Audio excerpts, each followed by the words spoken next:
변호사님, 네, 대한민국의 사방을 둘러보면 네. 집이 이렇게나 많은데 왜 내 집은 없나? 이런 생각 많이들 하시는 것 같습니다. 맞습니다. 그 우리나라 국민 전체로 보면 집이 얼마나 있는지 이걸 보는 데이터가 있는데요. 이 두 가지예요. 첫 번째는 주택 보급률이고 두 번째는 이제 자가 보유율이거든요. 오늘은 이 두 가지 데이터로 우리나라 부동산 시장에 대해서 잠깐 말씀드리겠습니다. 네, 변호사님, 주택 보급률이라는 말씀을 해주셨는데, 네. 주택 보급률이란 무엇인가요? 이게 이제 우리나라 전체 가구 수와 우리나라 전체 주택 수를 비교하는 건데요. 우리나라 전체 가구 수 대비 전체 주택 비율을 그냥 단순히 산정하는 거예요. 이때 이제 가구 수는 1인 가구, 지금 1인 가구 제일 많으니까 1인 가구를 포함하는 거고, 전체 주택에는 이제 빈집 이런 것까지 다 포함되는 거예요. 한마디로 우리나라 거주하는 가구에 비해서 주택이 얼마나 부족하냐, 남냐, 이걸 보는 지표인 거죠.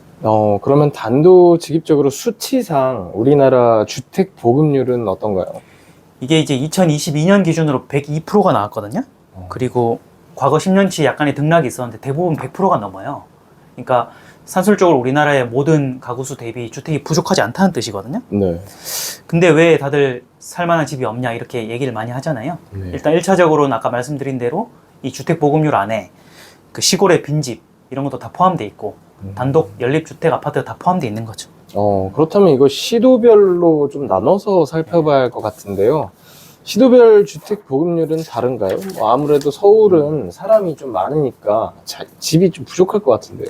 그렇죠. 이제 서울이 다른 도시에 비해서는 보급률이 낮은 건 맞거든요. 그러니까 순위로 보면 가장 낮은 건 맞아요. 근데 낮다고 해도 서울이 2022년 기준으로 93.7%가 나오거든요. 제가 전국이 102%로 했는데 실제 서울도 그렇게 부족하진 않아요. 서울만 해도 전체 가구 대비 주택이 10채 중에 9채는 있다는 얘기죠. 네. 예, 그렇습니다. 대한민국도 그러면 서울도 양적으로는 주택이 뭐 충분한 것 같은데요. 사람들이 좋아하는 아파트만 한정하면 뭐 모르겠는데 집 자체가 부족하다고 보긴 어려운 것 같습니다. 그렇죠. 그런데 왜 내 집 마련은 이렇게나 어려운 걸까요? 이게 이제 사람들이 선호가 다 비슷하기 때문에 누구나 다 원하는 지역과 원하는 아파트를 살려고 하잖아요. 그러니까 좋은 곳에 수요가 몰리기 때문에 부족하다고 느껴지는 거예요. 네. 고르게 분포가 되지 않고. 그러니까 우리가 이제 그 저번에 한번 얘기했는데 대학 정원 가는 고등학생 숫자가 줄어들어서 네.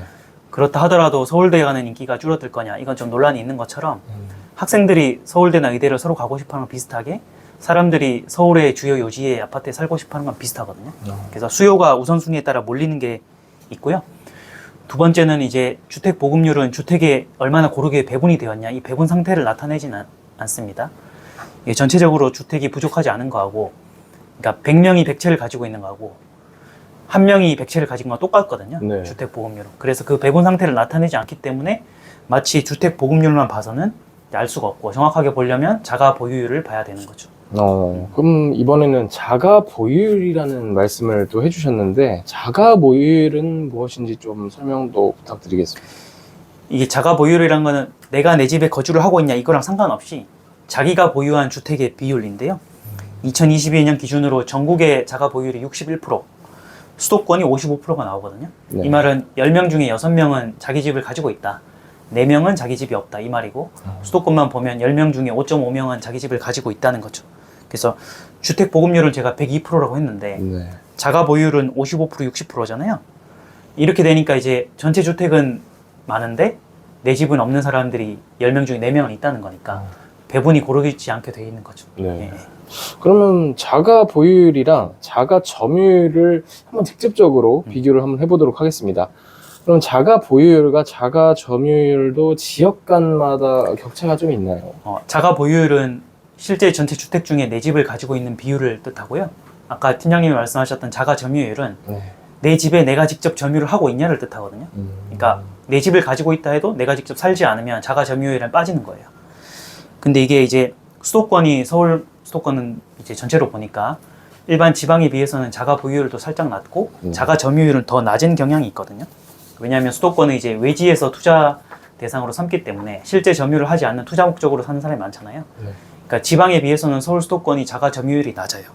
예, 그리고 반대로 해석하면 수도권이 이제 임대 비율이 높다, 이렇게 볼 수 있는 거죠. 네, 그러면 지금까지 주택 보급률과 자가 보유율 그리고 자가 점유율까지 한번 함께 비교해서 얘기를 해봤는데요. 대한민국의 집은 충분한데 왜 내 집이 없는가? 뭐 이런 부분에 대해서 얘기를 한번 나눠봤는데, 그럼 마지막으로 이런 내용들이 우리나라 부동산 시장의 특성과는 어떤 관련이 있는지도 여쭤보겠습니다. 이거를 오늘 말씀드렸던 주택 보급률하고 자가 보유율, 자가 점유율 세 가지를 합하면 우리나라 부동산이 외국과 다른 특징을 가지고 있는 걸 알 수 있는데요. 네. 일단 우리가 상식과 다르게 실제 우리나라의 전체 가구수 대비 주택의 총량은 부족하지 않다라는, 물론 빈집을 포함한다 해도 네. 전체 주택 자체가 부족하진 않은데 지역 간 쏠림 현상이 심하다는 걸 첫 번째 알 수 있고요. 사람들이 대부분 표준화되어 있는 선호하는 입지의 아파트를 선호하는 게 경향이 심하다는 거예요. 그리고 이제 다주택자 비율이 높기 때문에 전체 주택 수는 부족하진 않은데 실제 내 집을 가지고 있는 비율은 낮다. 이게 바로 주택 보유율이 낮은 거죠. 10채 중에 5-6명은 이제 내 집이 있는데 3명, 4명, 5명 정도는 이제 임대로 살고 있다. 이게 이제 외국과 다른 특성이고, 외국은 10채 중에 9채가 주택 보급률이 높거든요. 그러니까 자가 보유율이 10채 중에 9채가 돼요. 근데 우리나라는 주택 보급률이 10채 중에 한 5채, 6채밖에 안 되니까 자가 보유율이 낮은 특성이 있다는 거고, 두 번째는 그 자가 보유율에 비해서 자가 점유율은 더 낮은데요. 실제 실거주를 위해서 내 집을 보유하는 게 아니라 내가 임대를 살더라도 내 집은 투자 목적으로 사놓는 사람들, 그러니까 부동산이 투자 수단화되었다, 자산화되었다는 게 외국과 다른 특성이 있다는 거죠. 마지막으로 이런 현상들은 이제 지방에서 수도권에서 서울로 갈수록 심하다라는 걸 알 수 있기 때문에 지역 간 편중도 심하다, 이렇게 정리할 수 있습니다.